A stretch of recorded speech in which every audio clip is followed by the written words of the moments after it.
Go to the Limits of Your Longing, written by Rainer Maria Rilke. God speaks to each of us as He makes us, then walks silently out of the night. These are the words we dimly hear. You, sent out beyond your recall, go to the limits of your longing. Embody me.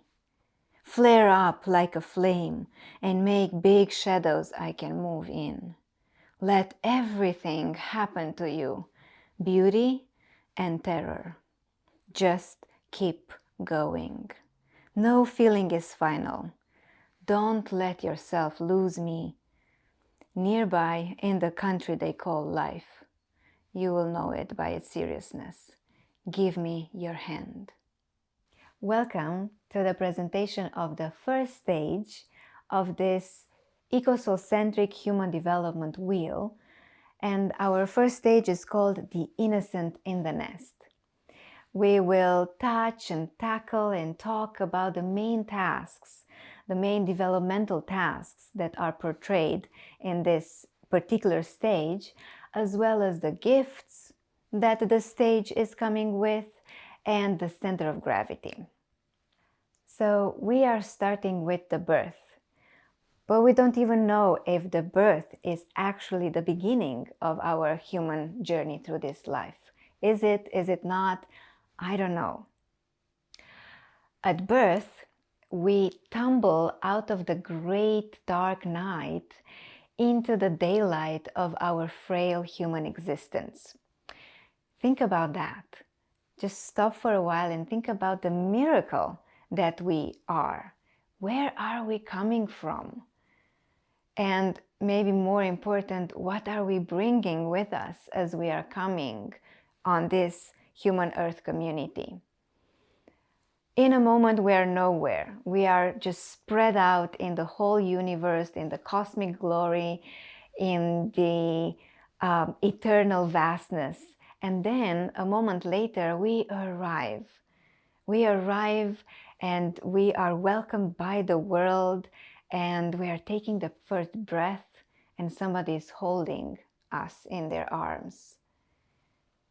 We are being gifted to the world, and we are opening the eyes to this world of light and sound and smell. This is a miracle, and if you don't believe that yet, take a moment to feel into that. So where are we coming from? Perhaps we can say that we are coming from the spirit, from this other world, from a world of gods and goddesses and the divine, that we are descending from the sky here on earth once we are being birthed into the human and more than human community. And each and every one of us is bringing gifts, is bringing something from the other world to this world. So we can call this the beginning of our human journey onto this life. And what Bill Plotkin, the author of this model, is calling the first stage of life, the innocent in the nest. It is a place of miracles. And as well, it is a place of great and deep responsibility for the ones who are receiving the child.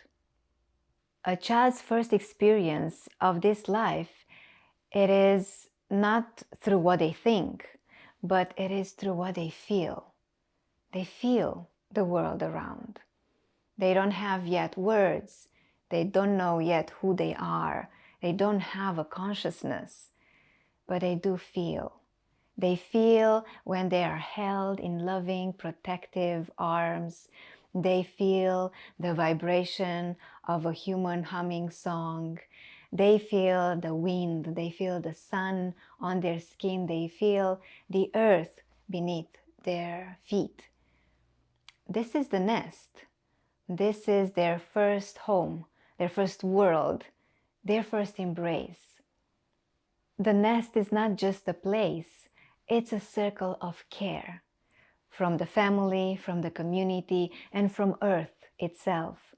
Those are all these elements that are nurturing the child into existence. A healthy nest is not just a place that provides food and shelter, although these elements are truly essential. A healthy nest is also providing love and presence and trust. Because in these early years, a child does not only learn about the world, they also learn if the world is a place that they can trust. Who tells a child who they are? The answer is we do. A child is discovering their own identity by the way they are reflected back, by the way they are mirrored back.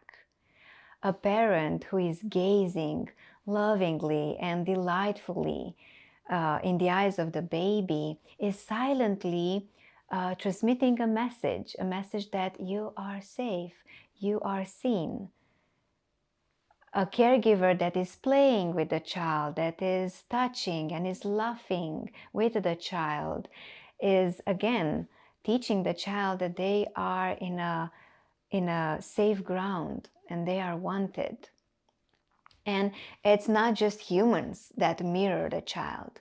Nature too mirrors their arrival here on earth. The way the child is listening to the whispers of the leaves or the sound of the morning songs of the birds, or the way they are touching the water, or they're having and feeling the dirt between their small fingers, these are all mirrors that humans and more than human world is reflecting back to the child. And a message is being transmitted over and over again. You are home. This is home. Now, what happens when the mirroring is absent? When a child does not receive this loving presence and trust from neither humans, or they're not exposed to nature? The answer is that they begin to question their place in the world. And aren't we, those ones of us that are living in this Western society, in the modernity, aren't we troubled by that very thought? Do I belong here? Is this my place? Am I really a miracle? Across nature-based cultures and communities, they are using ceremony as a way of welcoming the newborn into the world, and in a way of celebrating and instilling this belief from the very beginning that you, the infant, the newborn, you are wanted. You are a gift to us and to our community.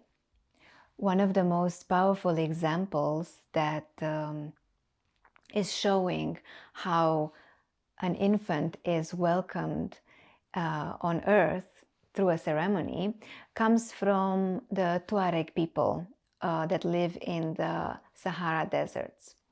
For them, the birth of a child is not a medical event. Absolutely not. It is a sacred passage for both the mother and the child, and in fact for the whole community. So it all starts with a deep, deep connection and relationship to earth, to the land. In her early months of pregnancy, the mother is wandering onto the lands and is wandering, being open to be found by a place, a particular place for her to give birth. So she is walking and listens and stops and feels, and she's not really searching with her eyes, but rather with her whole being. We can say that she's searching with her spirit, with her soul. And she's not finding a place is finding her. And then after that, she goes regularly to that place. she gets to know the place. She gets to know it's by how the wind is blowing and by what animals are walking on the lands and how the birds are flying up in the sky and what plants are over there. She begins to be in a relationship with the land, and she's communicating with the place. And then when the labor comes, she goes alone to give birth in that particular place. Yes, alone, meaning that she's not accompanied by other human beings. But she doesn't feel alone. She doesn't feel lonely because all these creatures, meaning the wind and the tree and the flower and the earth beneath, they are all there. All the wildness of earth is singing her into her birthing time. And then she gives birth, and soon after that she returns to the village, she returns to her tent. And for 7 days she is alone, just her and her baby, alone, trying to reconnect and trying to create a very smooth and gentle passage from the world from which the child has just emerged into this world of skin and earth and humans.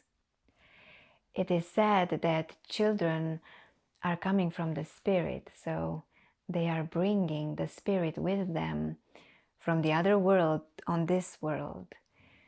And so the 7 days in which the mother is spending time with the child alone are very important for the transition of the child onto this world, as well as for the bonding and for the mother to assure the child that this is a safe place as well. In these 7 days, the child and the mother are being taken care of by the women in the village, only the women, because Tuareg people believe that women are a bit more closer to the spirit. And so after these 7 days, in the 8th day, the father is joining the mother and the child. And soon after that, the whole entire community is coming and is circling the tent in celebration. The mother is then emerging outside the tent with her child, holding the child high in her arms, presenting it not only to the human community, but also to the sky and to all the other creatures that are curious enough to come to the celebration. And then soon after, the naming ceremony, the first naming ceremony is starting, where all the community members are coming with suggestions about what should be the name of this child. And the places of inspiration for them are the memories that they had about the particular day that the child was born into. They are thinking about what did they feel in that particular day? What did they notice that was happening in the nature around in that particular day? And this is how they are suggesting names for the newborn child. For the Tuareg people, the child does not only belong to their parents, but the child is also of the people and of earth itself. Now, contrast this with how most of us experience birth nowadays in our society. Yeah, think about hospitals and sterile rooms and machines beeping and old metal beds and strangers wearing masks and very bright lights everywhere. A child enters the world not into nature, not into community, but into machinery. And instead of being mirrored by loving and caring hands and wise elders, they are being mirrored by screens and advertisement and strangers on social media. We have forgotten something. We have forgotten that children arrive carrying the gift and the wisdom of innocence. And our role as parents, as elders, as human workers, youth workers, and our role as a society is to carry, to tend this gift of innocence that the children are coming with in this world with reverence, with love. So, what does this mean for us today? It means that perhaps we need to claim back the innocent in the nest. Maybe we can ask ourselves big, important, essential questions like, how are we welcoming children into the world today? How can we make sure that they are mirrored, that their innate wholeness, their gifts, their powers, their strengths are mirrored back to them? How can we make sure that we mirror that they belong here, that they are beautiful, that they are a miracle? How can we make sure that their wild, sensual, unframed, untamed wildness is not crushed, but it is nurtured and cared for? Because childhood is not meant to be a training ground for survival. Childhood is not a war zone. It is, in fact, the unfolding of an art, because being human is a work of art. This world is being created, is being shaped by the particular kind of art that each and every one is. The nest is where the journey begins, and at the same time, it's where we must return. Not as children, because that would be impossible, but as grown-ups who choose to remember something of the innocence that once we had, something of the presence, the capacity to be with what is presented. Because in life, true wisdom does not come from knowing everything, does not come from knowledge. Perhaps true wisdom comes with and is found in seeing with new eyes, with fresh eyes, in trusting again and again, in loving again and again and again. So I'm inviting you to a collective call of action in reclaiming the innocence, in reclaiming the innocent in the nest, because this is the greatest gift that this first stage of our life is gifting us and the world with. Here's an invitation for further cultivating and reclaiming the gifts of this particular stage, the innocent in the nest. You can use this invitation for yourself, or you can use it in your work and offering it to the people that you're working with. Go out on the land and let yourself be found by a place or a thing that feels utterly innocent. Don't choose just any place. In fact, don't do the choosing at all. Let yourself be found. Wander on the land until you come upon a spot that truly feels innocent to you. Take your time. If you don't meet such a place, try again some other day. And if you do meet such place that is entirely innocent, just lay down there. Be there for a while. then let yourself sink into the experience of a completely healthy infant, a stage 1 human who was born in a soul-centric family. Imagine that you are less than a year old. Let your deep memory remind you what this feels like. Just lay on the back like an infant who is not yet able to turn on their belly. You don't have human language. Look, listen, feel, smell, everything around you. And you do it for the very first time. Be aware through one sense at a time, or blend more senses at the same time. You're not able to label anything. Ah, this smells like that kind of flower. No, you do not have a verbal mind. Give up naming things.